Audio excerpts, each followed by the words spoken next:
बात करते हैं daily current affair mind maps की।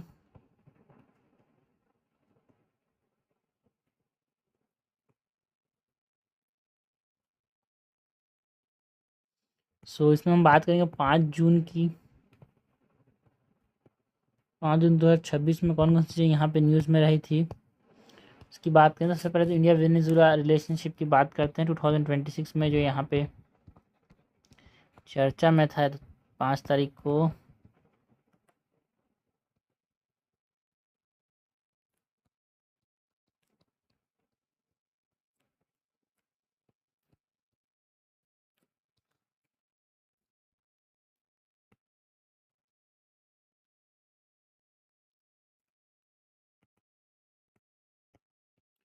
तो यहाँ पे जो एनर्जी सिक्योरिटी एंड हाइड्रोकार्बन है उसके अंदर हम बात करें इंडिया वेनेजुला की।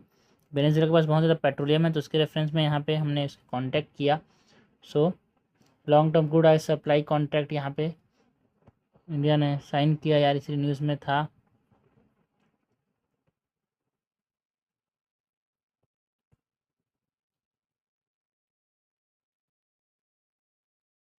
Long term crude oil supply and energy security और long term crude oil supply, long term crude supply contracts. Upstream की बात करें एंड डाउनस्ट्रीम इन्वेस्टमेंट यहाँ पे किया गया। Upstream and downstream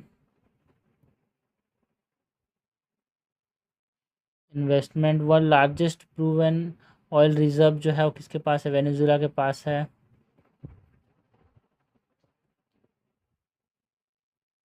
world largest proven oil reserve, तो से वो भी अपना डाइवर्सिफाई करना है हमारे को, है ना, अपना जो क्रूड ऑयल सोर्स है, इसीलिए यहाँ पे हम वेनेजुला की तरफ देख रहे हैं।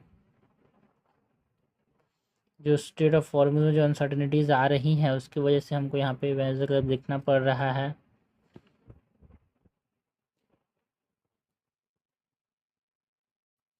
नाउ अगर क्रिटिकल मिनरल सेक्टर की बात करें तो वहाँ पे वेनेजुला के अंदर जो एक्सप्लोरेशन माइनिंग एंड प्रोसेसिंग है हमारे यहाँ चैलेंज है, तो सप्लाई चेन डाइवर्सिफिकेशन भी करना है कि एनर्जी ट्रांजिशन को सपोर्ट करने के लिए हमारे पास क्रिटिकल मिनरल सेक्टर में, बिकॉज वेनेजुला के पास क्रिटिकल मिनरल्स हैं यार, इसके लिए इंडिया वेनेजुला का रिलेशन बहुत अहम हो जाता है।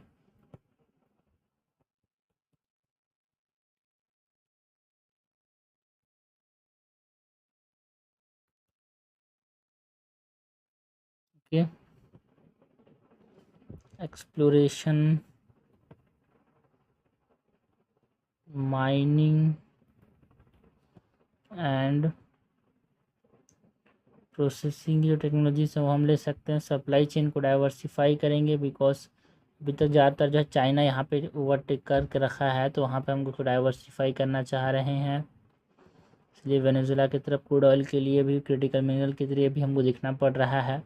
ये जो क्रिटिकल मिनरल सपोर्ट करेंगे यार हमारे जो क्लीन एनर्जी ट्रांजिशन है उसको।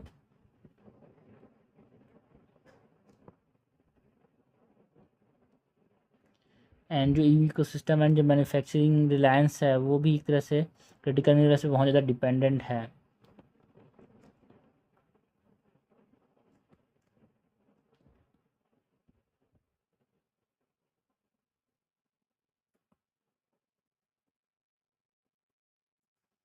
Okay, economic and trade relations की बात करें इंडिया वेनेजुला का,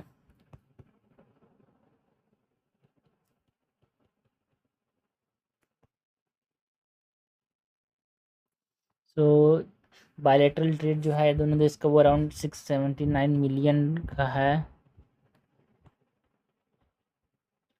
बायलैटरल ट्रेड $679 मिलियंस का है।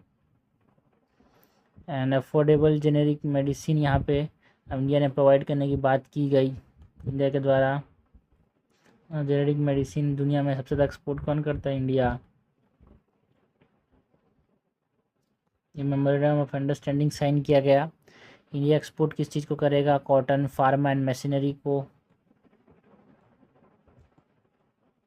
जो ट्रेड रिलेशंस की बात करें तो इंडिया क्या क्या एक्सपोर्ट्स करते हैं यहाँ पे, pharma that is generic medicine की बात करते हैं, कॉटन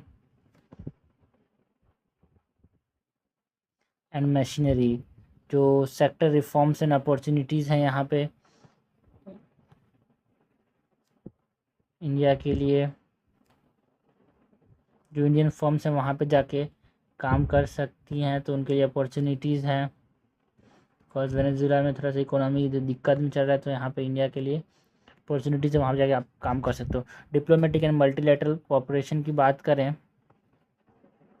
तो 66 ईयर्स ऑफ डिप्लोमेटिक रिलेशन है भाई इंडिया वेनेजुएला का।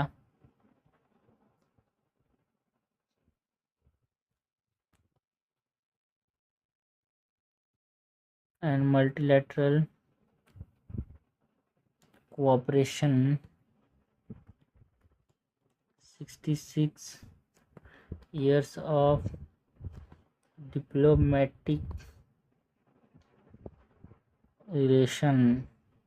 नॉन अलाइन मूवमेंट दोनों जो है किसी एक लोग तरफ नहीं टिल्टेड हैं अपना, है ना ही यूएस की तरफ ना ही रशिया की तरफ, तो ये दोनों एक तरह से नॉन अलाइन मूवमेंट का पार्ट है वेनेजुएला और इंडिया, है ना। ग्लोबल साउथ कम समिट के तरह से इंडिया जो वेनेजुएला है दोनों वाइस हैं of the global south.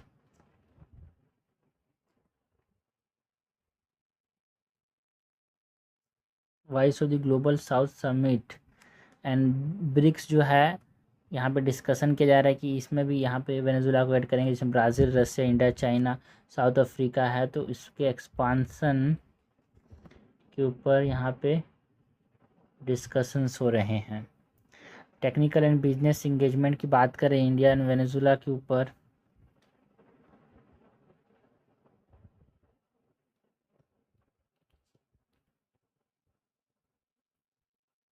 Technical and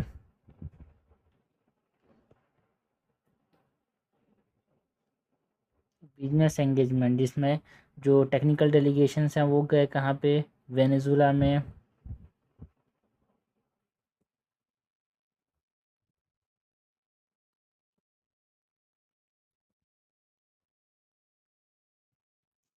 industrial and agriculture cooperation देखने को मिला इंडिया एंड वेनेजुएला के बीच में।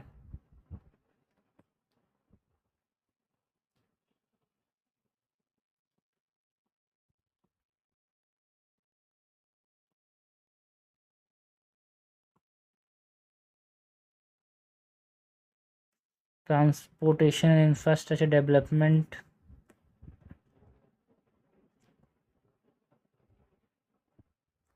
Transportation and infrastructure development. Culture and development programs की बात करें तो इंडिया वेनेजुएला के रिलेशन में जो कल्चर एंड डेवलपमेंट प्रोग्राम्स हैं वो भी एक इम्पॉर्टेंट पार्ट है यार।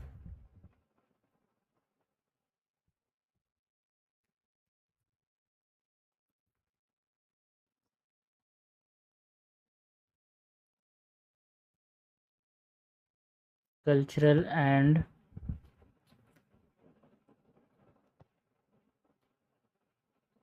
डेवलपमेंट प्रोग्राम जिसमें हम आयुर्वेदा एंड योगा प्रमोशन की बात की यार between India and Venezuela.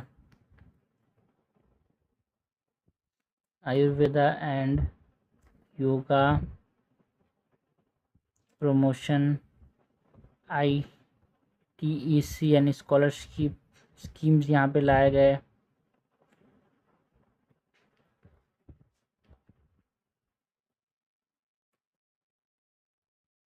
India and United Nation development program का एक पार्टनरशिप फंड बनाया गया।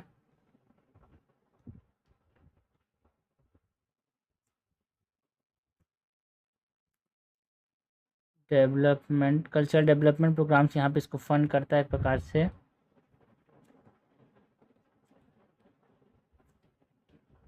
सो ये हमने बात की अबाउट व्हाट, ये हमने बात की अबाउट इंडिया वेनेजुएला रिलेशंस 2026 में जो आपको जानने की ज़रूरत है ना, उसके माइंड मैप्स की।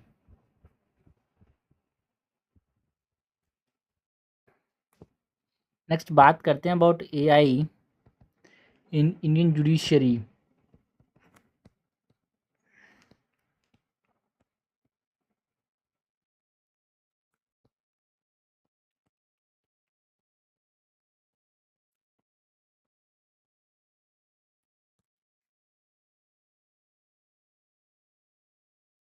एआई इन इंडियन जुडिशरी की बात करें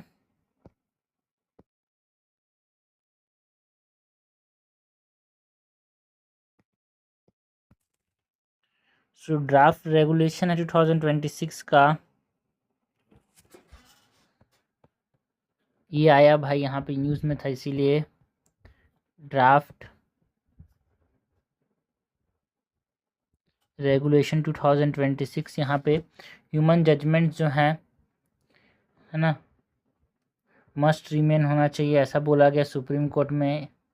कंप्लीट बैन जो एआई बेस्ड है ना एजुकेशन है, उस पर बैन लगाना है भाई। Human judgments must remain supreme, से ऊपर कुछ नहीं है भाई। ह्यूमन जजमेंट से है ना कंप्लीट बैन, ये जो ड्राफ्ट रेगुलेशन 2026 में आए सुप्रीम कोर्ट के रिगार्डिंग, उनमें कंप्लीट बैन लगाया गया ऑन एआई बेस्ड एजुकेशन पे।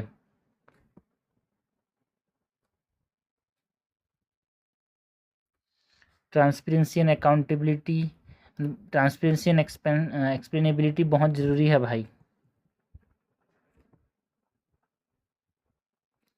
ट्रांसपेरेंसी एंड एक्सप्लेनेबिलिटी में तो क्यों ये डिसीजन, ये फैसला क्यों लिया गया है, इसकी ज़रूरत है। Safe guard against bias and discrimination, हमको सेफ गार्ड करना है बायस को, इसीलिए तो बैन किया गया है किसको, एआई को, complete ban. So to safeguard against bias and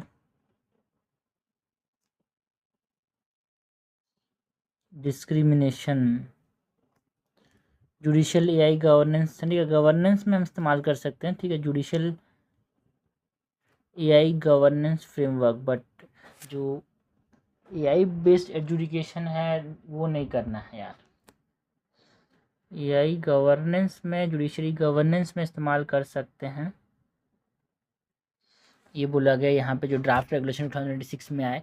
तो इंडियन जुडिशरी में क्या रोल है एआई का, अगर हम बात करें, role of AI in Indian judiciary, तो लार्ज रिसर्च एंड एफिकेसी के लिए इस्तेमाल किया था, लाइक सूट स्पेस की बात करते हैं यहाँ पे, लीगल रिसर्च एंड एफिशिएंसी को ये मेंटेन रखेगा, लाइक सू पेस की बात करते हैं। लैंग्वेज एसेसिबिलिटी यार, ठीक है, जहाँ पे जो नियम है, अगर लैंग्वेज में दिक्कत आ रहे हैं तो यहाँ पे लैंग्वेज एसेसिबिलिटी को देखते हुए कुछ एआई टूल्स हैं, लाइक यहाँ पे सुवास एंड भाषिनी की बात करते हैं। डिजिटल एडमिनिस्ट्रेशन थ्रू श्रुति, ये सब एग्जांपल्स हैं यार। डिजिटल एडमिनिस्ट्रेशन किसके थ्रू किया जा रहा है, श्रुति प्लेटफॉर्म के through. Streamlining filing and case management, कैसे स्ट्रीमलाइन कर देगा जो एआई है वो, ठीक है। जुडिशरी जो है, एआई जो है जजमेंट्स नहीं सुना सकता, बाकी स्ट्रीमलाइन कर सकता है जो फाइलिंग है, केस की फाइलिंग एंड जो केस मैनेजमेंट है उसमें आप इसको हेल्प कर सकते हैं यार।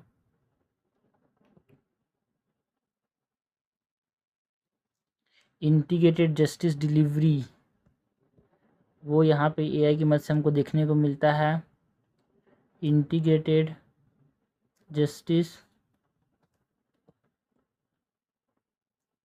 डिलीवरी, दैट इज आईसीजेएस का इस्तेमाल करते हैं यार। चैलेंजेस क्या हैं जब हम एआई को अडॉप्ट कर लेंगे इंडियन जुडिशरी में, तो क्या क्या हमारे पास चैलेंजेस देखने को मिलेंगे। सो चैलेंजेस इन एआई एडॉप्शन, तो एल्गोरिथमिक बायस का यहाँ पे रिस्क रहेगा यार, ठीक है, रिस्क ऑफ एल्गोरिथमिक बायस, जिस नियम में बनाया गया है उस पर बायस हो सकता है ना। Data privacy and security concerns देखने को मिल सकता है।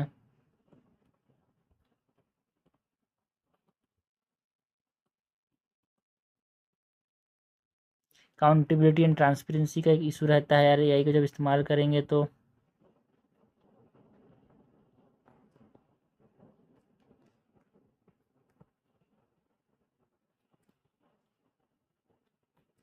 Accountability and transparency issues, judiciary का जो इंडिपेंडेंस है उसको यहाँ पे जब हम एआई का एडप्ट करेंगे तो जो जुडिशरी दूसरे से इंडिपेंडेंट है वो एक तरह से यहाँ पे इसके इंडिपेंडेंस को खतरा हो सकता है। वे फॉरवर्ड क्या है, ठीक है, हमारे पास क्या करना चाहिए भाई, ठीक है, तो what is the way forward.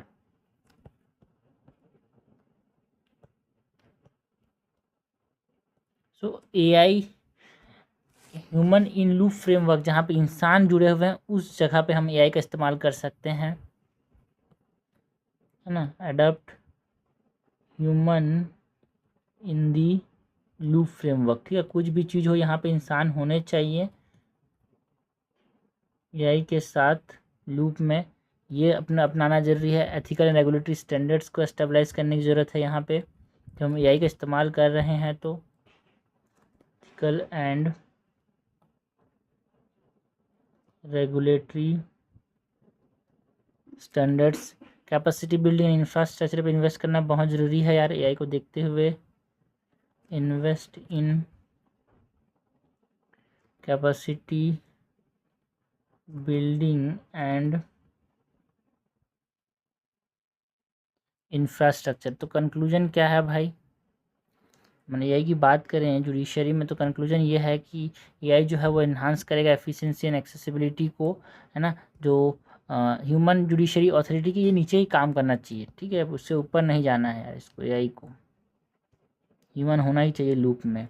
सो तो ऐसे नहीं कि नज़रअंदाज कर सकते हैं, बिकॉज ये एनहांस करेगा जो एफिशिएंसी है एंड एक्सेसिबिलिटी है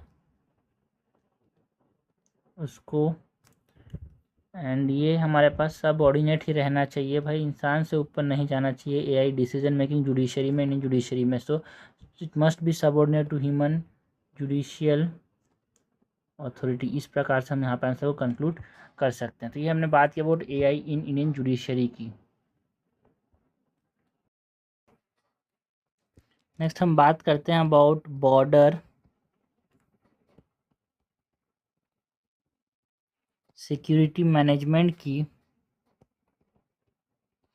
बॉर्डर सिक्योरिटी मैनेजमेंट न्यूज़ में क्यों था, बिकॉज जो गुजरात है उसने बाइफरकेट किया यार, जो हमारे पास जो पाकिस्तान और बॉर्डर है उसको बाइफरकेट किया स्ट्रेंथन करने के लिए और भी ज़्यादा। तो यहाँ पे जो बानसकत्था रेंज बनाया गया उसके रिगार्डिंग ये न्यूज़ में था। तो अगर हम बात करें about the Gujarat policing structure की,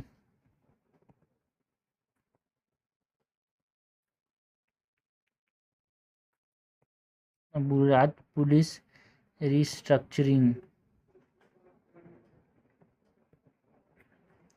सो जो बानसकत्था रेंज है वो बनाया गया यार,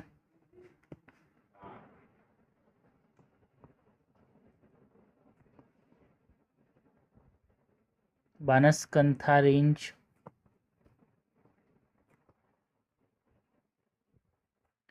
डिवीज़न ऑफ रिस्पॉन्सिबिलिटीज़ यार, जो रिस्पॉन्सिबिलिटीज़ है उसको डिवाइड कर दिया गया,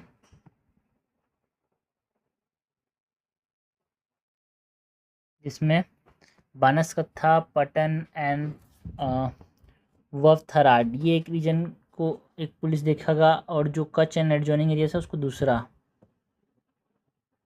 बानसकंथा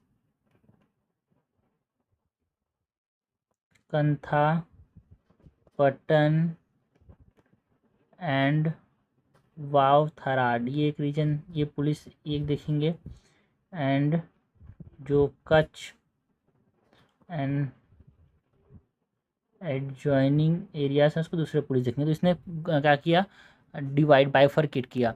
2 IG लेवल ऑफिसर्स जो होंगे वो इसको सुपरवाइज करेंगे, 2 IG लेवल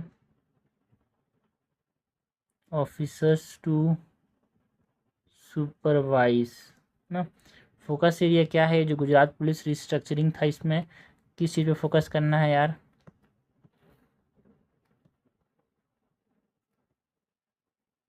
जो इलीगल माइग्रेशंस हो रहे हैं यहाँ से, उस पर फोकस करना है। जो ड्रग ट्रैफिकिंग हो रहा है यहाँ से,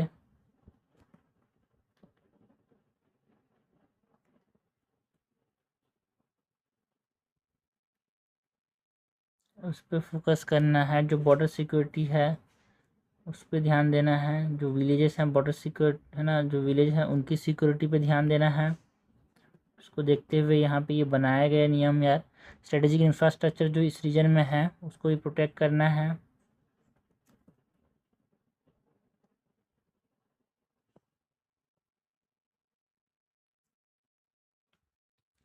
नेक्स्ट हम बात करेंगे अबाउट की फोर्सेस एंड ज्यूरिसडिक्शन की।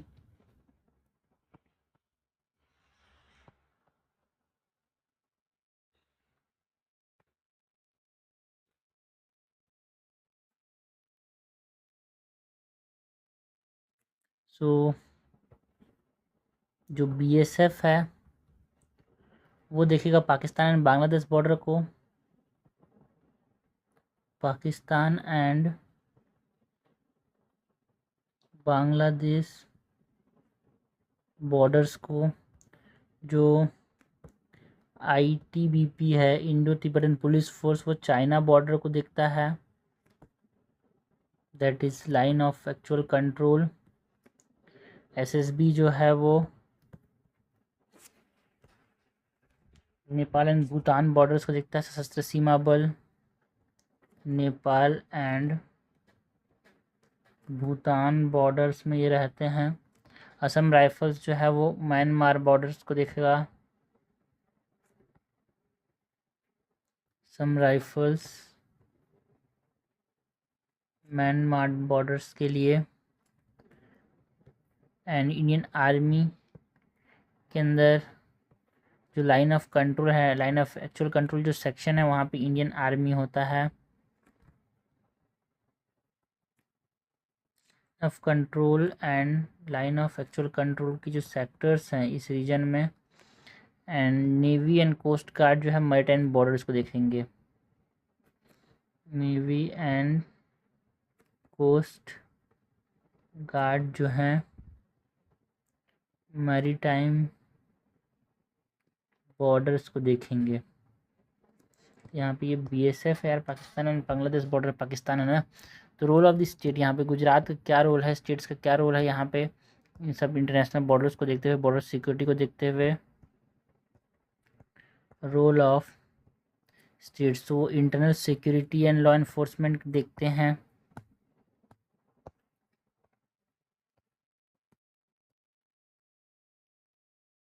Okay, internal security and law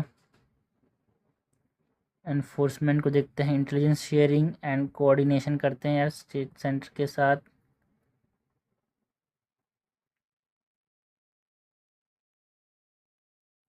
intelligence sharing and coordination. Border area development की बात करें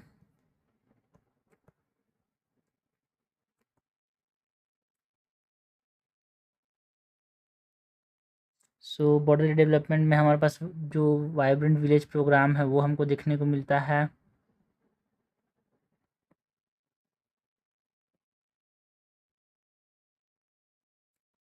border infrastructure and management schemes हमको यहाँ पे देखने को मिलती है यार, बॉर्डर को डेवलप करने के लिए। Border infrastructure and management schemes. और क्या है रोल यहाँ पे स्टेट्स का, एक ऑक्सिलरी सपोर्ट प्रोवाइड करते हैं, मतलब विंग्स के तौर पे काम करते हैं। जो बॉर्डर विंग्स हैं उनको होम गार्ड भी देखने को मिलता है यार यहाँ पे, बॉर्डर विंग होम गार्ड सहायता तरह से ऑक्सिलरी सपोर्ट भी प्रोवाइड करते हैं इन द फॉर्म ऑफ, बात कर सकते हैं border wing home guards. Significance of changes की बात करें जो अभी चेंजेस किए वो चेंजेस की ज़रूरत क्यों थी भाई? सिग्निफिकेंस अगर हम बात करें सिग्निफिकेंस ऑफ द चेंजेस की,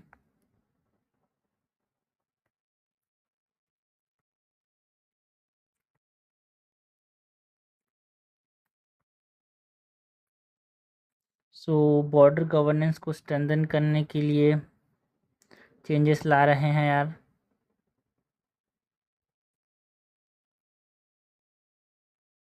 strengthening border governance, national security preparedness को और भी ज़्यादा क्या करना है, एनहांस करना है, इसलिए यहाँ पे सब चेंजेस की ज़रूरत है। National security preparedness, institutional coordination को यहाँ पे इम्प्रूव करना होगा। इम्प्रूविंग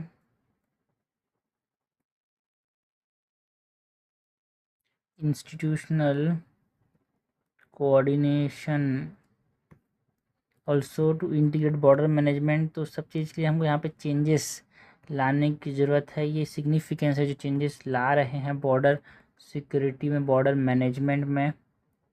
तो एग्ज़ाम्पल के तौर पे हम यहाँ पे बात करते हैं अबाउट दी गुजरात की। सो की सिग्निफिकेंस है जो बॉर्डर सिक्योरिटी मैनेजमेंट चेंजेस हो रहे हैं उसका। ठीक है, तो हमने बात की बॉर्डर सिक्योरिटी मैनेजमेंट की। नेक्स्ट बात करते हैं मेंस रिलेटेड टॉपिक जो है वो आया था इंडियाज़ ग्रोइंग मिडिल क्लास के बारे में।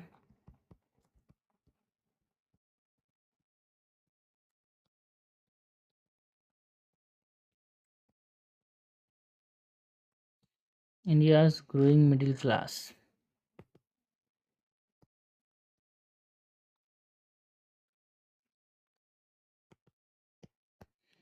तो इसमें हम बात करते हैं कि क्या कैरेक्टरिस्टिक है भाई मिडिल क्लास का, क्या प्रोफाइल है।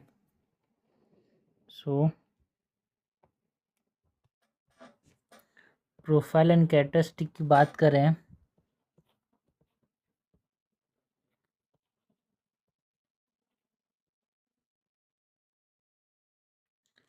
सो पॉपुलेशन शेयर की बात करें तो मिडिल क्लास जो है वो 31% ऑफ द इंडियाज पॉपुलेशन है भाई।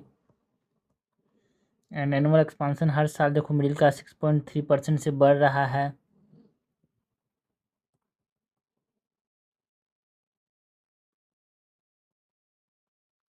जीडीपी पर कैपिटा यहाँ पे 53%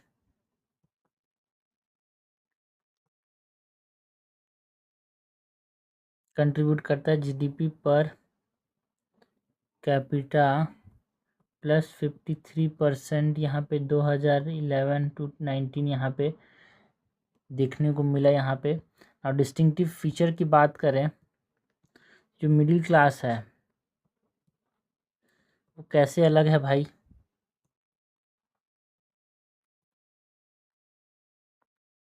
तो ये एस्पिरेशनल होता है यार, ये ऊपर जाने की कोशिश करता है, upwardly mobile, aspirational, upwardly mobile, human, high human capital spending यार, है ना, ह्यूमन कैपिटल बहुत ज़्यादा स्पेंड करते हैं लाइक एजुकेशन पे, हाई ह्यूमन स्किल एक्वायर करने के लिए बहुत ज़्यादा ये स्पेंड करते हैं। एंड ना वेलफेयर ज़्यादा इस्तेमाल नहीं करते, लिमिटेड वेलफेयर कुजन, जो वेलफेयर स्कीम्स हैं उनका इतना इस्तेमाल नहीं करते, तो लिमिटेड वेलफेयर कुशंस। ये फैमिली सेंट्रिक फाइनेंशियल मॉडल पे चलता है जो मिडिल क्लास है वो।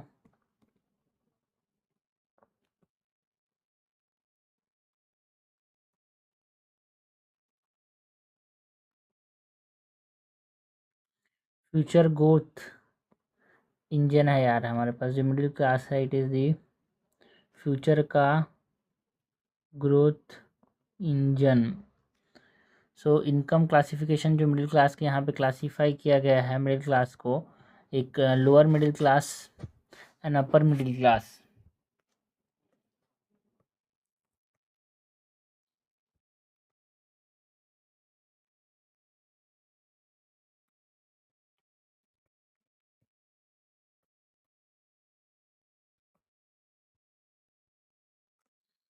Lower middle class and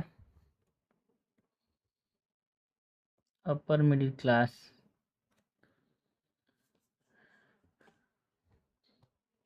lower middle जो है पर मंथ अराउंड $1,136 टू $4,495 कमाता है। अपर मिडिल क्लास जो है वो 4,496। डब्ल्यूएचओ ने बोला है, ये इनकम क्लासिफिकेशन जो है ये डब्ल्यूएचओ बोल रहा हूँ, वर्ल्ड बैंक ने दिया है ये क्लासिफिकेशन 4,496 से लेके 13,935 ये जो है डॉलर इतना पर मंथ कमा रहे, तो वो इस कैटेगरी में लाई करते हैं ना। डेवलप्ड नेशन के साथ हम कंपेयर करें इसको,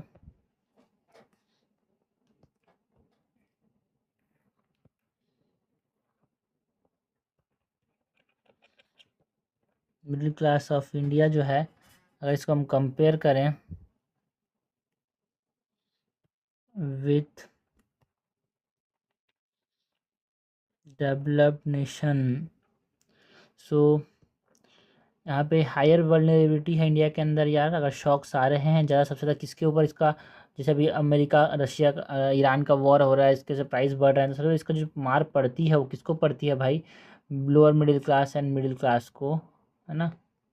रिलायंस होते हैं पर्सनल सेविंग के ऊपर ही अपने ज़्यादातर ये निर्भर होते हैं, तो वो यहाँ पे ख़त्म हो जाता है यार। तो उसकी वजह से इनको चैलेंजेस फेस करने पड़ता है मिडिल क्लास के लोगों को, है ना। यहाँ पे ये एसेंशियल वर्सेस डिस्क्रिशनरी के ऊपर ध्यान दिया जाता है। कुछ चीज़ें बहुत ज़रूरी है और कुछ चीज़ें आदमी के पसंद की होती हैं, तो ये दोनों में ऐसा यहाँ पे क्लासिफिकेशन देखने को मिलता है मिडिल क्लास में। Private education versus coaching spend जो है ये बहुत ज़्यादा होता है यहाँ पे इनका। अब बाकी देश में ऐसा नहीं है यार, इंडिया में ऐसा है। यंगर एक्सपांडिंग एंड एक एजिंग प्रोफाइल देखने को मिल रहा है यार। Younger expanding versus ageing profile देखने को मिल रहा है ना। स्ट्रेटेजिक इम्पोर्टेंस क्या है यार, ये मिडिल क्लास का स्ट्रेटेजिक इम्पोर्टेंस अगर हम बात करें,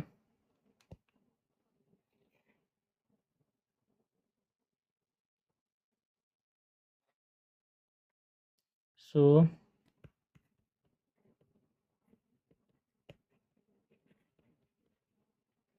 स्ट्रेटेजिक इम्पोर्टेंस में this are middle class is the engine of consumption and growth, engine of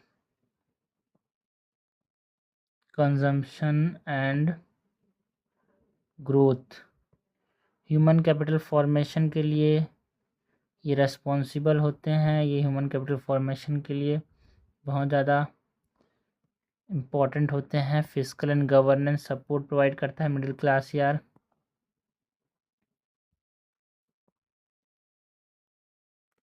social stability and inclusion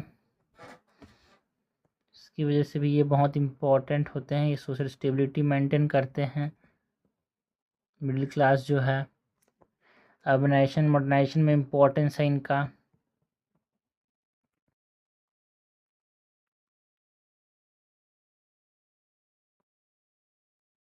democratic values को ये प्रमोट करते हैं,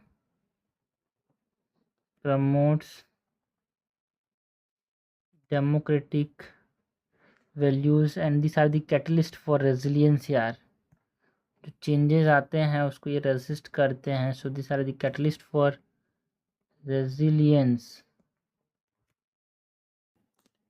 now India's growing middle class के अंदर चीज़ों को कंटिन्यू करें, इसमें बात कंटिन्यू करें तो यहाँ पे जो गवर्नमेंट के इनिशिएटिव्स हैं मिडिल क्लास को देखते हुए, गवर्नमेंट की इनिशिएटिव्स की बात करें,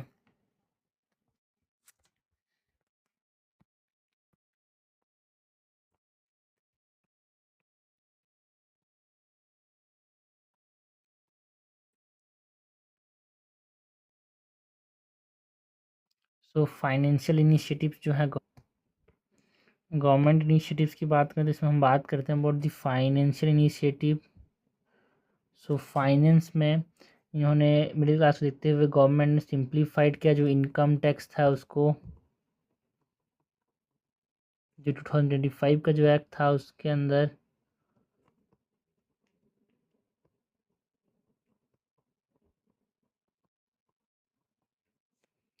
एंड जीएसटी जो टैक्स पेयर बेस है उसका एक्सपांसन की बात करते हैं। GST tax payer base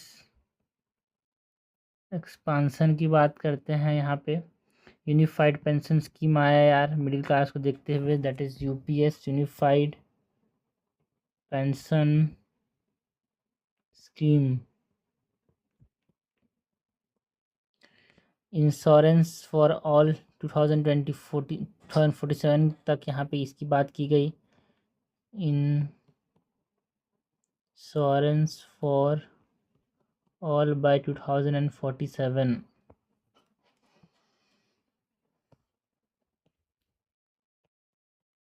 urban and infrastructure की बात करें तो प्रधानमंत्री आवास योजना अर्बन लाया गया, that is housing for all. Swami housing fund बनाया गया, ध्यान में रखते हुए मिडिल क्लास को। मेट्रो रेल एक्सपांसन की बात की गई यार।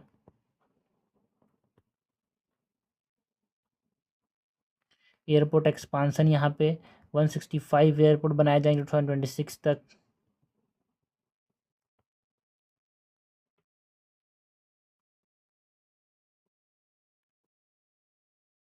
Okay, education and digital initiatives की बात करें, गवर्नमेंट का क्या आईआईटी के लिए यहाँ पे मतलब क्या एजुकेशन के लिए लिया गया है मिडिल क्लास के लिए।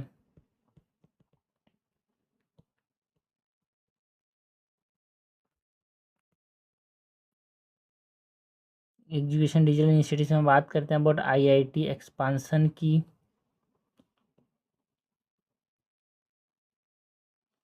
फॉर यूनिवर्सिटीज कैंपसेस की बात करते हैं यहाँ पे।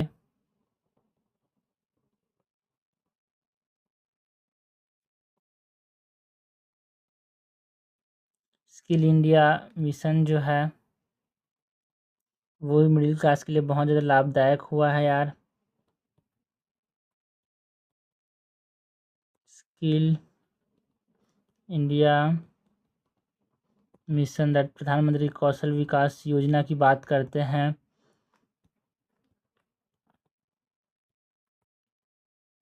Digi locker and Umang app, ये भी एक तरह से गवर्नमेंट के इनिशिएटिव रहे हैं डिजिटल इकोसिस्टम के। चैलेंजेस क्या क्या हैं भाई राइजिंग मिडिल क्लास से? हम चैलेंजेस की बात करें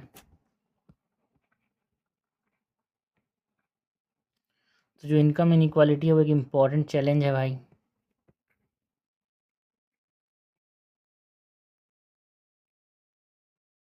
क्वालिटी एम्प्लॉयमेंट का जो शॉर्टेज है वो भी एक चैलेंज है। बेरोज़गारी है बहुत ज़्यादा, जो रोज़गार है उनको भी जो क्वालिटी है वो भी कमज़ोर है ना। कॉस्ट ऑफ लिविंग बढ़ते जा रहा है भाई, पेट्रोल देखो महंगा होता जा रहा है, तो ये भी एक चैलेंज है मिडिल क्लास के लिए। जो हाउसिंग अफोर्डेबिलिटी क्राइसिस, जो घर है वो महंगे होते जा रहे हैं। Housing affordability crisis, informal employment gap, informal employment gaps की बात करते हैं। स्किल मिसमैच जो हो रहा है वो एक चैलेंज है यार। फाइनेंशियल वल्नरेबिलिटीज़ की बात करते हैं।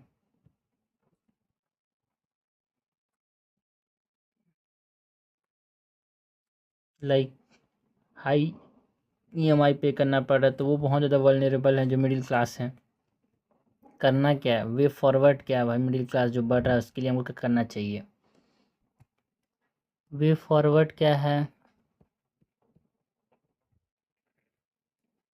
तो एक तरह से हमारे पास क्वालिटी एम्प्लॉयमेंट जनरेट करने की ज़रूरत है यार। लाइक एआई में, एमएसएमई के अंदर generate quality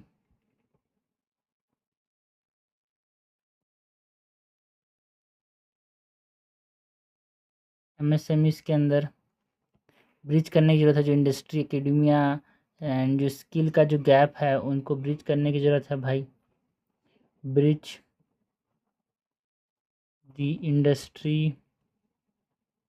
academia and skill gap.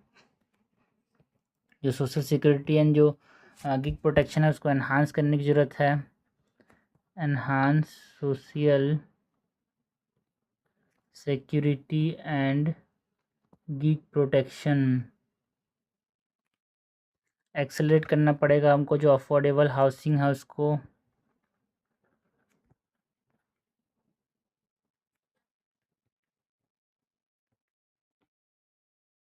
Affordable housing.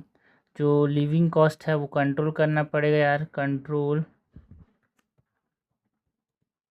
Living cost like public service के तौर पे फाइनेंशियल लिटरेसी को बूस्ट करना पड़ेगा यार।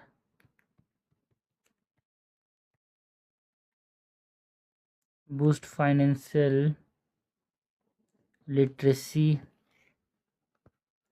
है ना। टायर 2 एंड टायर 3 सिटीज़ पे फोकस करना पड़ेगा। Focus on tyre 2 and tyre 3 cities. Digital public infrastructure पे ध्यान देना है, भरोसा करना है। सो लेवरेज डिजिटल पब्लिक इंफ्रास्ट्रक्चर, ठीक है। So this is the way forward, challenges, government initiatives, strategic importance. जो हमने डेवलप नेशन के साथ कंपेयर किया, जो प्रोफाइल है इंडिया जो मिडिल क्लास है जो कि बढ़ रहा है उसका, यार ये न्यूज़ में था। चीज़ें यहाँ से हमसे पूछी जा सकती हैं। नेक्स्ट हम बात करते हैं 5 जून को क्या था भाई, वर्ल्ड इन्वायरमेंट डे था।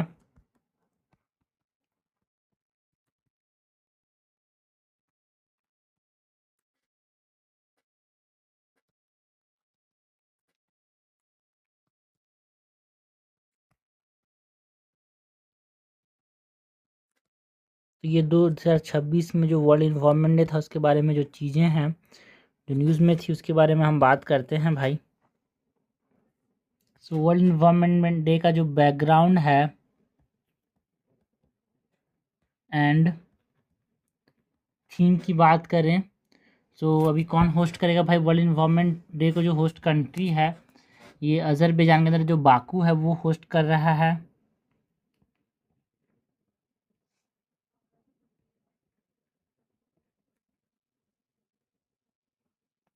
होस्ट कंट्री इज अज़रबैजान में बाकू। ऑफिशियल जो थीम है वो क्या है भाई।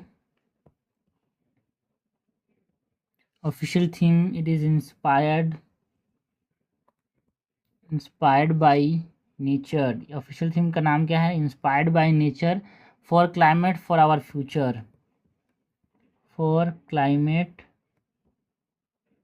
फॉर आवर फ्यूचर, ये इस साल का थीम है, inspired by nature for our climate for our future. Global campaign क्या है, hashtag now for climate.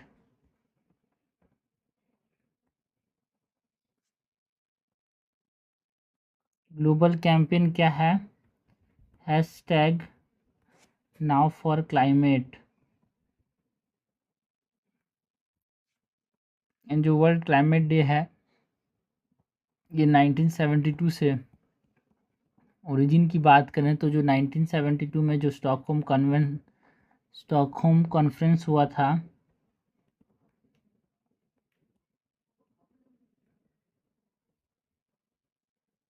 United nation environment programme का, वहाँ से ये ट्रेस करता है इसका ओरिजिन। इन्वायरमेंट डे उस वहाँ से बनाया जा रहा है।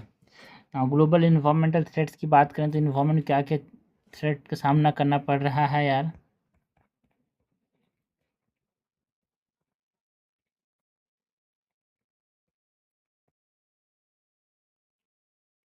ग्लोबल इन्वायरमेंट थ्रेट्स के अंदर हम हमारे पास ओशियनिक डिसरप्शन की बात करते हैं।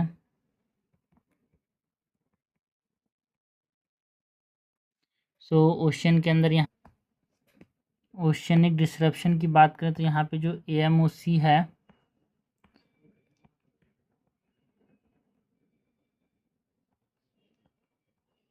अटलांटिक मेडियन ओशियनिक सर्कुलेशन जो है ये वीकनिंग हो रही है इसकी। सो जो कि एक ओशियन कन्वेयर बेल्ट का पार्ट है।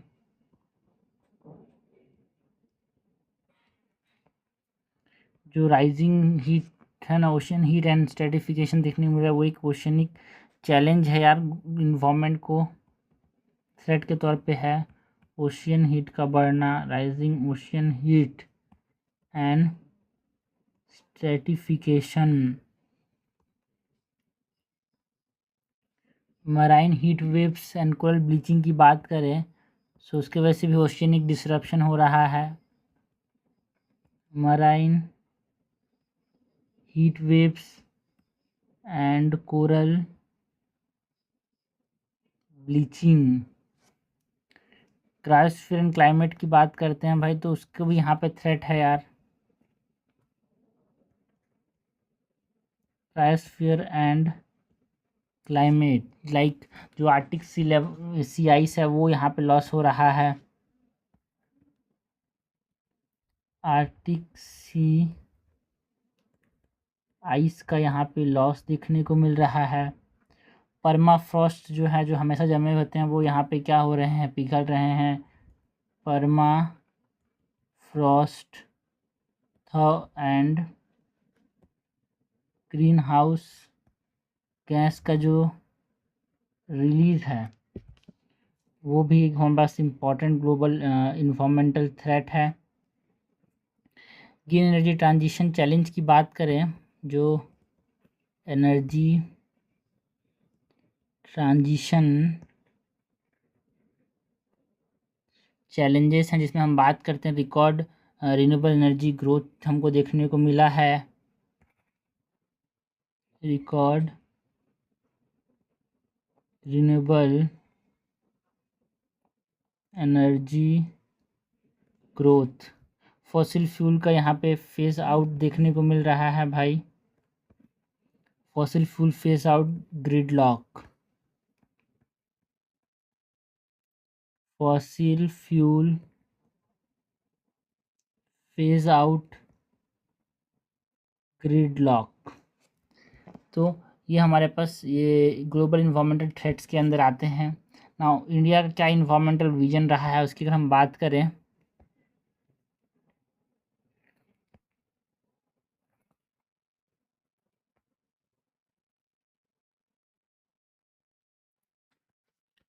इंडियाज़ इन्वायरमेंटल विजन की बात करें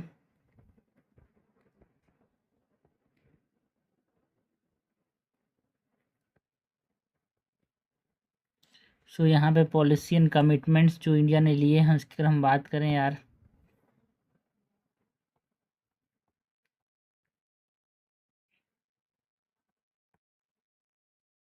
पॉलिसी एंड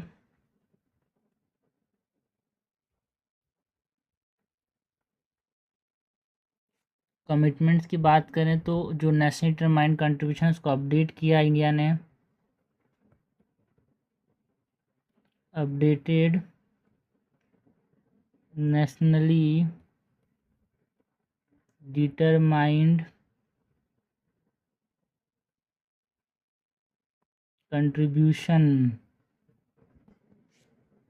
फिलोसफी में जो लिविंग इन हारमोनी, जो तिरुकुरुल का जो फिलोसफी है वो यहाँ पे इंडिया के अंदर देखने को मिला यार।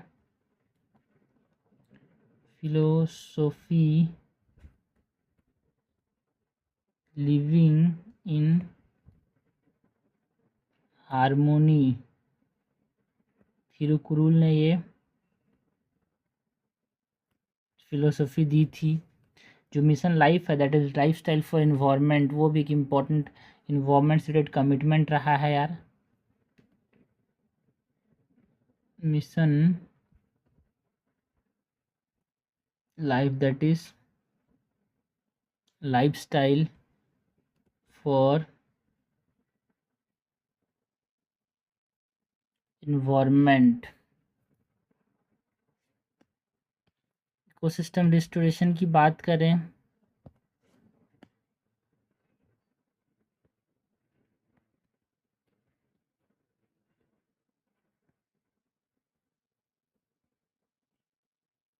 सो इकोसिस्टम रिस्टोरेशन में जो वाइल्ड लाइफ प्रोटेक्शन की बात करते हैं यार, चीता एंड ग्रेट इंडियन बस्टर्ड जो है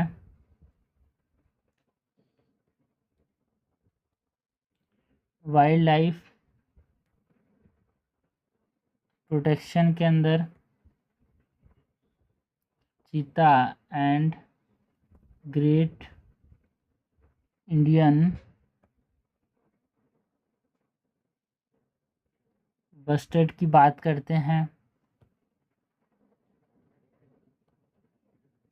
कार्बन सिंक के फॉर्म में जो वेटलैंड्स हैं उनको रिस्टोर करने की बात करते हैं, वेटलैंड्स एंड मैनग्रूव्स। एफॉरेस्टेशन में जो हमने जो कैंपेन था एक पेड़ माँ के नाम, वो एक तरह से एफॉरेस्टेशन कैंपेन यहाँ पे हमको देखने को मिला। एफॉरेस्टेशन कैंपेन की बात करें, एक पेड़ माँ के नाम।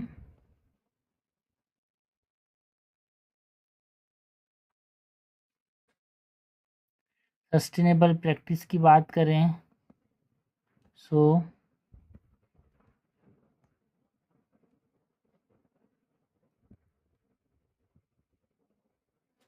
ऑर्गेनिक एंड रिजेनरेटिव एग्रीकल्चर का कॉन्सेप्ट यहाँ पे आया भाई, जहाँ पे हम फर्टिलाइज़र इस्तेमाल नहीं करेंगे।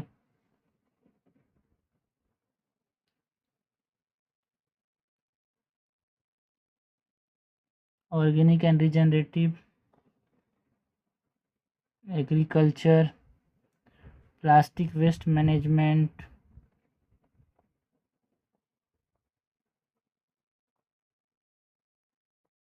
That is extended producer responsibilities की बात करते हैं।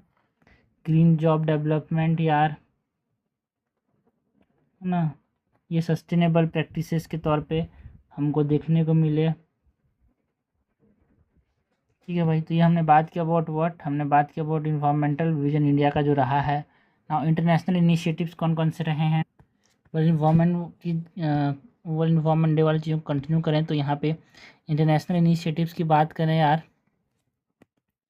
सो दुनिया में कुछ इनिशिएटिव्स लिए गए हैं।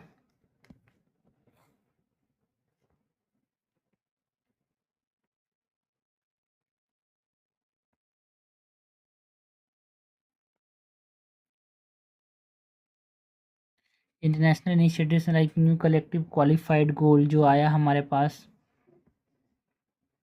New collective qualified goal, that is NCQG। Baku Belem road map to 1.3T जो है ये हमारे पास इंटरनेशनल इनिशिएटिव है। बाकू कहाँ पे है, अजरबैजान में। Baku Belem road map to 1.3T। Tropical forest forever facility की बात करते हैं यार, ये भी इंटरनेशनल इनिशिएटिव है toward environment. Tropical forest forever facility. Article 6.4 की बात करें तो ये कार्बन मार्केट ऑपरेशनलाइजेशन की बात करता है। आर्टिकल 6.4 जो है वो कार्बन मार्केट ऑपरेशनलाइजेशन की बात करता है। Now climate finance and way forward की अगर हम बात करें,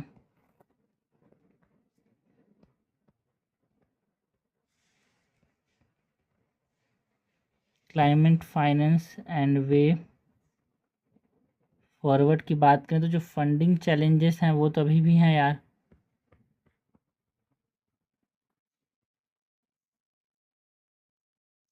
लाइक इसमें जो डेवलपिंग नेशन का जो फंडिंग गैप है, मतलब डेवलप नेशन फंड नहीं कर रहे हैं, डेवलपिंग नेशन जो फ़ायदा उठाया है इन्वायरमेंट को डिग्रेड करके, वो डेवलप नेशन ने कहा, तो फंड डेवलपिंग नेशन के पास यहाँ पे फंडिंग नहीं मिल पा रहा है, तो डेवलपिंग नेशन फंडिंग गैप की बात करते हैं। जो इंडिया का नेट जीरो नीड्स है, इंडिया नीड कितना डॉलर भाई, नेट जीरो नीड्स को पूरा करेंगे, नेट जीरो अगर हो जाएंगे तो इंडिया को कितना डॉलर चाहिए, इंडिया 10.1 ट्रिलियन डॉलर चाहिए अगर हमको नेट ज़ीरो पाना है तो। Taxonomy gap and green washing का जो रिस्क है वो एक इम्पॉर्टेंट फंडिंग चैलेंज है। Taxonomy gap and green washing risk. ना क्या क्या स्ट्रेटेजिक स्टेप्स हमको लेने चाहिए, स्ट्रेटेजिक स्टेप्स की बात करें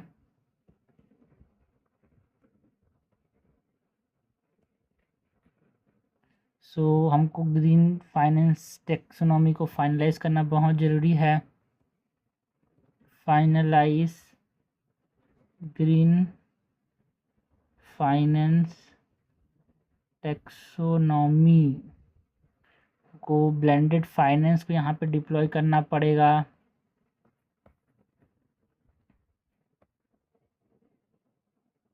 आरबीआई का जो क्लाइमेट स्ट्रेस टेस्टिंग है वो सब इस्तेमाल करना ज़रूरी है भाई। क्लाइमेट स्ट्रेस टेस्टिंग, यहाँ पे आईपी बैरियर्स जो हैं ग्रीन टेक्नोलॉजी के लिए, इंटरनेशनल प्रोटोकॉल बैरियर्स को यहाँ पे रिमूव करने की ज़रूरत है फॉर ग्रीन टेक्नोलॉजी। ओके, सो ये हमने बात की about the world environment day की।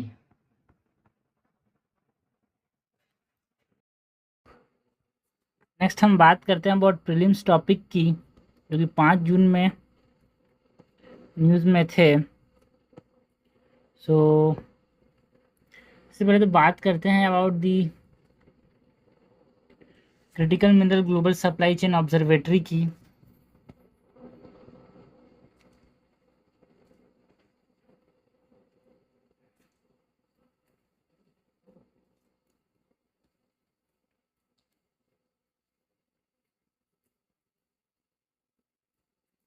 Critical mineral to global supply chain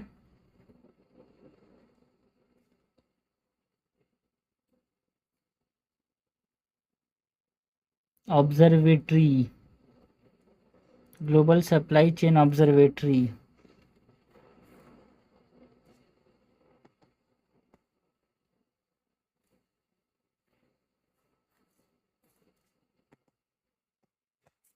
तो सबसे पहले तो कॉन्टेक्स्ट की बात करें, न्यूज़ में क्यों था भाई।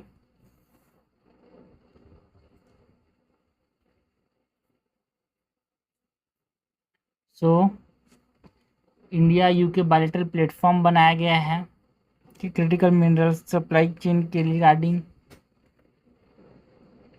इंडिया यूके बायलैटरल प्लेटफॉर्म बनाया गया है। ऑपरेटर्स की बात करें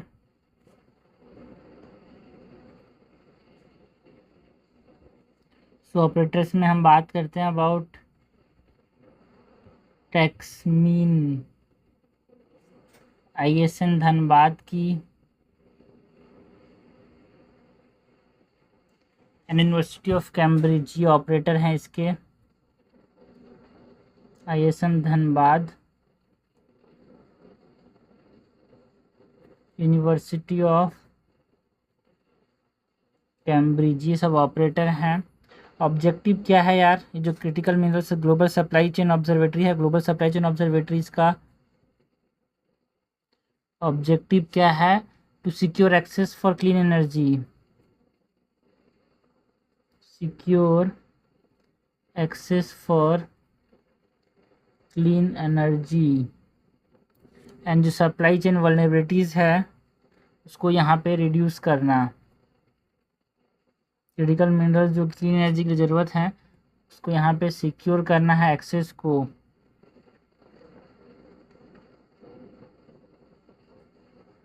सप्लाई चेन वल्नरेबिलिटीज़ को रिड्यूस करना है।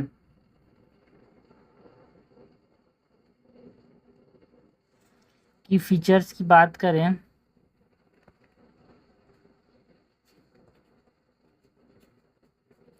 एक real time supply chain monitoring करेगा भाई, यहाँ पे real time supply chain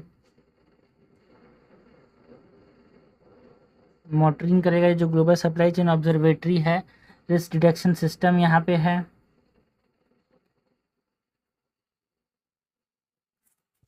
risk detection system, market intelligence and data analytics यहाँ पे देखने को मिलता है इस ऑब्जर्वेटरी में। Market intelligence and data analytics, research and technology collaboration भी यहाँ पे हमको देखने को मिलता है। Research and technology collaboration. Significance क्या है ग्लोबल सप्लाई चेन ऑब्जर्वेटरी का? ये मिनरल सिक्योरिटी को यहाँ पे स्ट्रेंथन करेगा यार।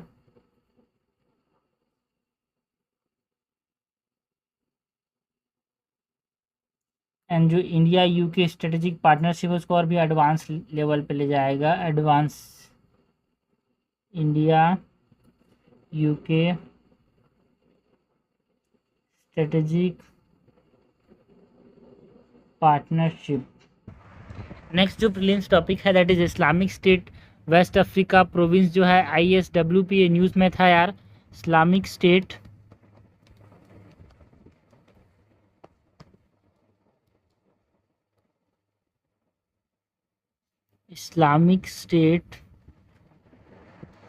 वेस्ट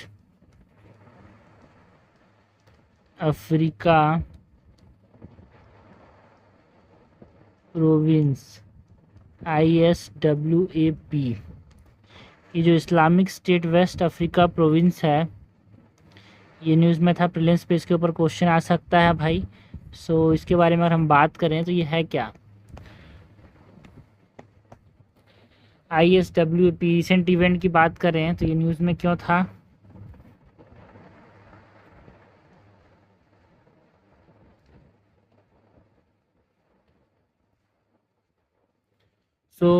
जो जॉइंट नाइजीरिया US ऑपरेशन इसने किया और एक तरह से Islamic State West Africa Province को यहाँ पे से कमांडर को मार दिया नाइजीरिया और US ने मिल के। जॉइंट नाइजीरिया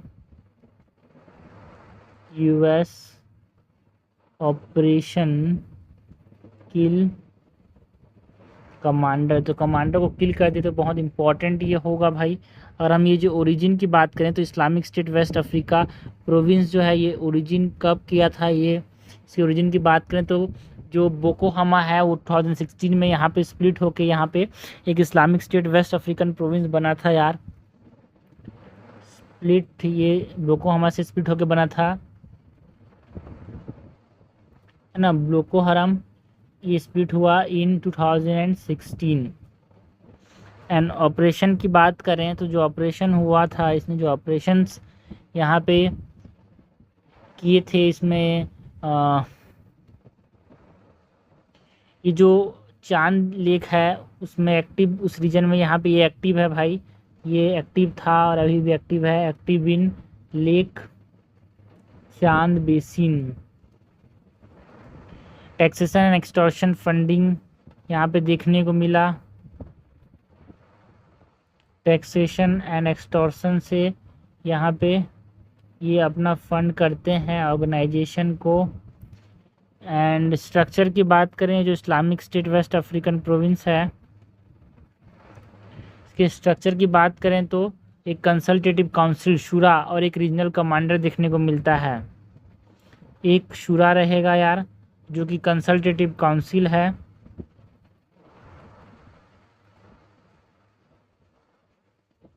और एक हमारे पास रीजनल कमांडर रहेगा।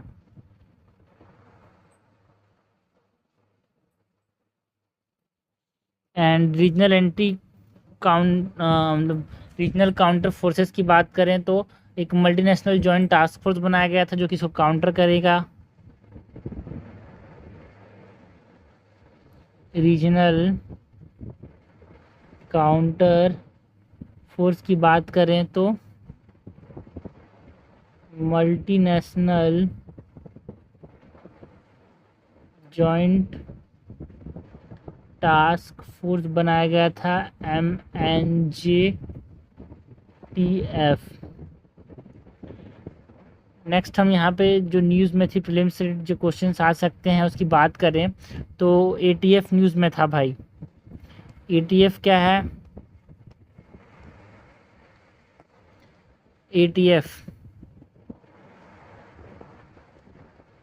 एविएशन टरबाइन फ्यूल है, उसका जो प्राइस स्टेबलाइजेशन है, इसका मैकेनिज़्म बहुत ज़्यादा न्यूज़ में था, इसीलिए बहुत सारे एयरपोर्ट्स यहाँ पे मतलब एरोप्लेन्स रोक दिए गए थे, चल नहीं रहे थे। ठीक है, फ़्लाइट्स कैंसिल हो गए बिकॉज ऑफ एयर प्राइस, जो फ़्लाइट्स के प्राइस है बहुत ज़्यादा बढ़ गए थे। तो ATF जो airline ATF is what it is aviation turbine fuel, इसके प्राइस स्टेबलाइजेशन सपोर्ट करने के लिए मैकेनिज़्म बनाया गया, उसकी बात करते हैं। ये न्यूज़ में था।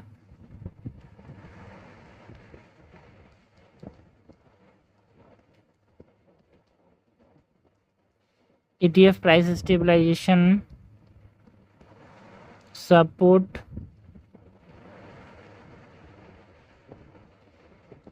मैकेनिज़्म।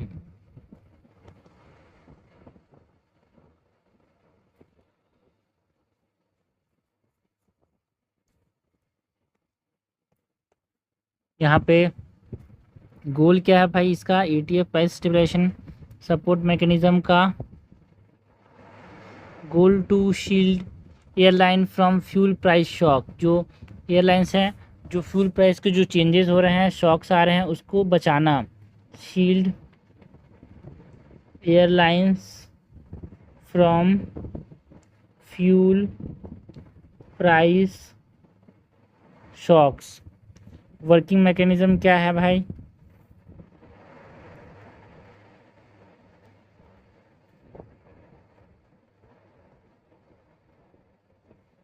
तो ये फ्रीज करता है एविएशन टरबाइन फ्यूल के प्राइसेस को। फ्रीज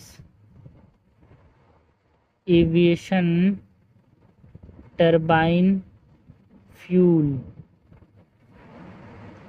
प्राइस, है ना, फिक्स प्राइस प्रोक्यूरमेंट लेता है from OMCs, fixed price procurement from oil marketing companies. Financial support की बात करें सो 10,000 करोड़ का इंटरेस्ट फ्री बजटरी सपोर्ट दिया गया है इसको। जो ये aviation price stabilization support mechanism है, इसको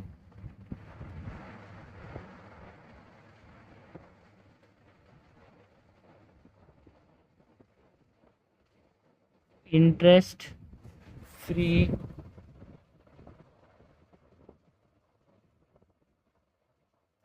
बजटरी सपोर्ट।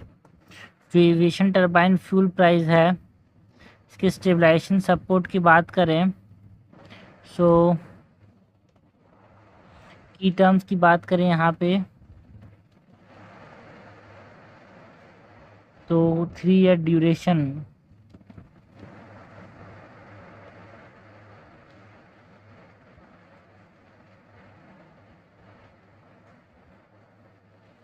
में यहाँ पे प्राइस स्टेबलाइजेशन फंड जो है वो हमको देखने को मिला।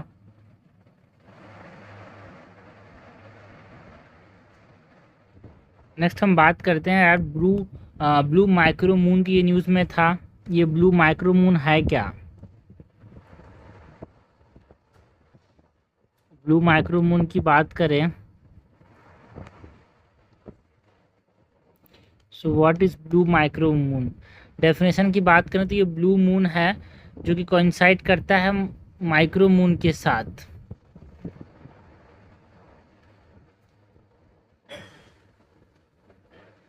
Definition: it is a blue moon coinciding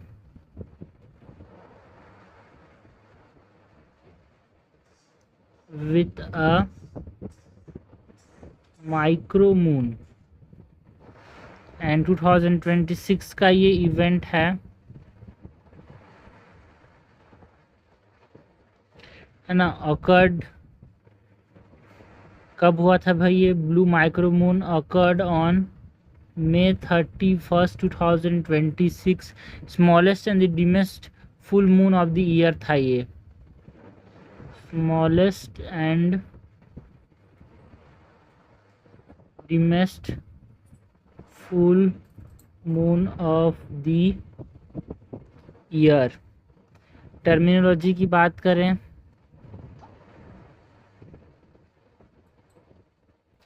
so blue moon क्या होता है भाई? It is the second full moon in a month, उसको ब्लू मून बोलते हैं। जब ये सेकेंड जो फुल मून है, जब वो माइक्रो मून के साथ जब कोइंसाइड करता है, मतलब जो डिमिस्ट होता है, तो उसको यहाँ पे हम ब्लू मून बोलते हैं। सो blue micro moon, that is blue moon is second full moon in a month, and micro moon is full moon near apogee। Micro moon जो है जब एपोजी अवे वाला पॉइंट, एक होता है पेरीजी पास वाला पॉइंट, एक होता है एपोजी। तो यहाँ पे जो फुल मून बन रहा है सेकेंड फुल मून, तो उसको हम क्या बोल रहे हैं? माइक्रो मून बोल रहे हैं। So full moon near apogee is micro moon, तो blue micro moon. Second full moon in the apogee is called as blue micro moon near apogee, and next occurrence यहाँ पे 2053 में ये होगा, ऐसा बोला गया यार, एकदम रेयर इवेंट है। नेक्स्ट कब ऐसा होने वाला है? It is expected in 2053, expected in 2053। इसके बाद ब्लू माइक्रो मून के बाद जो चीज़ें न्यूज़ में रही थी, यहाँ पे हम बात करते हैं यार अबाउट व्हाट है ना। फूड प्लेनेट प्राइस 2026 में ये न्यूज़ में था। फूड प्लेनेट प्राइस 2026, ये जो फूड प्लेनेट प्राइस है, इसकी अगर हम बात करें सो फूड प्लेनेट प्राइस की, तो विनर कौन था भाई? आंध्र प्रदेश। जो आंध्र प्रदेश CNF है वो यहाँ पे विनर था यार, है ना। CNF मतलब Andhra Pradesh community natural farming, इसको यहाँ पे फूड प्लेनेट प्राइज़ मिला है। ये जो Andhra Pradesh community natural farming features की बात करें सो ये केमिकल फ्री नेचुरल फार्मिंग की बात करता है। केमिकल फ्री नेचुरल फार्मिंग करता है। कम्युनिटी लेड है, मतलब सेल्फ हेल्प ग्रुप है, सब लोग एक साथ मिल के इसको करते हैं यार। ये कम्युनिटी लेड है, that is self help group है। Soil health and climate resilience को देखते हुए ये फार्मिंग करते हैं। Soil health and climate resilience को देखते हुए फार्मिंग करते हैं। प्राइस डिटेल की बात करें तो ये जो फूड प्लेनेट प्राइस है सो $1.5 मिलियन का यहाँ पे प्राइस मिला है। And it is stabilized by Kotberg 4, जो स्वीडन में है, उसके द्वारा इसको बनाया गया था। फूड प्लेनेट प्राइस मतलब दुनिया भर का है भाई, ऐसा नहीं सिर्फ इंडिया का है। वर्कफोर्स जो कि स्वीडन में है, उसने इसको बनाया था। तो इसको जो आंध्र प्रदेश का कम्युनिटी नेचुरल फार्मिंग है, उसको ये प्राइज़ मिला है। Okay, so this is all about जो प्रीलिम्स वाले टॉपिक। जो मेंस वाले टॉपिक थे न्यूज़ में 5 जून 2026 से रिलेटेड यार।